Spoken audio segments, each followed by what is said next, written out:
Mhlonishwa bengifisa ke manje sasiphetha ukuthi sifunge njengami ngiyafunga ngiyabheja kuwena ngithi mina uma ngabe ungaluwinanga noma kanjani ke isifundazwe saKwaZulu Natal uzonginikeza u5000 mina ngithi mawusuwinile ngizokunikeza uzowina uma uwina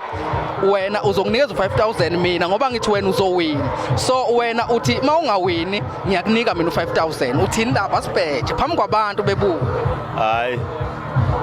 noma ngingaze ngabheja ngoba nokugembula ngigembuli kodwa abantu baZulu Natal ngiyabathemba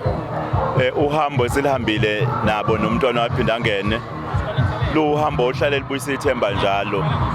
bayiseka kakhulu inkatha nje okuthiwa ama elections bayiseka impela kuwo konke esikubukayo sibona abantu beyivotela kakhulu inkatha sinale ithemba ukuthi sonqoba kulelo khetho. Ngiyabonga mhlonishwa ngiyabheja ngawe uyindlondlo noma kanjani ke yama premier uzoba yona ipremier yaKwaZulu Natal siyabonga kakhulu mhlonishwa. Siyathokoza kakhulu.